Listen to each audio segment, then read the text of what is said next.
감사원이 월성 원자력 발전소 1호기 조기 폐쇄 결정의 근거가 된 경제성 평가가 불합리하게 낮게 평가됐다고 결론 내렸습니다. 다만 이번 감사는 경제성 분야 위주로 이루어진 만큼 종합적 판단에는 한계가 있다며 조기 폐쇄 결정 자체가 타당했는지에 대해서는 결론을 유보했습니다. 취재기자 연결합니다. 차정윤 기자.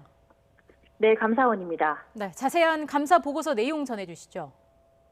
네, 감사원이 조금 전 오후 2시 월성 원자력 발전소 1호기의 조기 폐쇄 결정에 대한 감사 보고서를 발표했습니다. 이번 감사의 쟁점은 월성 1호기의 경제성이 저평가되면서 부당하게 조기 폐쇄 결정이 내려졌는지에 대한 여부인데요. 감사원은 월성 1호기의 가동을 중단한 한국 수자력 수력 원자력의 결정 과정에서 경제성 평가 과정에 문제가 있다고 판단했습니다. 세계법인이 한수원에 제출한 용역 보고서에 월성 1호기를 계속 가동할 경우 산정한 전기 판매 수익 등 경제성이 불합리하게 낮게 평가됐다는 겁니다.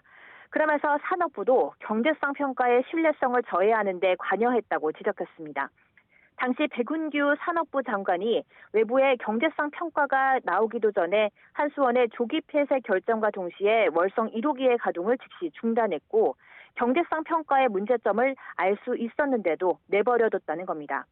이와 함께 산업부가 국장과 부하 직원이 감사원 감사에 대비해 월성 1호기 관련 자료 삭제를 하는 등 감사를 방해했다고도 덧붙였습니다. 다만 폐쇄 결정 자체가 타당했는지 여부에 관해서는 판단을 유보했습니다. 감사원은 이번 감사 결과가 월성 1호기 조기 폐쇄 타당성에 대한 종합적 판단으로 보는 데에는 한계가 있다고 밝혔습니다. 이번 감사 범위에서 월성 1호기의 안전성과 지역 수용성 등의 문제는 제외해야 한 만큼 단순히 경제성 평가의 문제만으로 타당성을 평가하기는 어렵다는 설명입니다. 감사원은 백운규 전 산업부 장관에 대해 재취업과 포상 등을 위한 인사자료에 활용할 수 있도록 감사 자료를 당국에 통보하기로 했고 감사 방해 행위를 한 문책 대상자들은 직접 고발 대신 수사기관에 참고 자료를 보내기로 했습니다.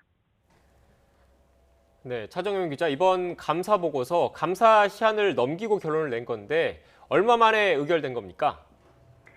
네, 앞서 국회는 지난해 9월 30일 감사원에 월성원전 1호기 폐쇄 결정의 타당성을 따져달라는 감사를 청구했습니다.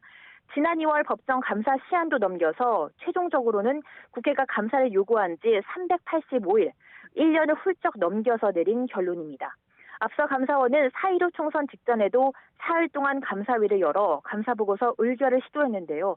당시 최재형 감사원장과 감사위원 간의 이견으로 의결하지 못한 것으로 알려지면서 정치권의 외압 논란이 일기도 했습니다.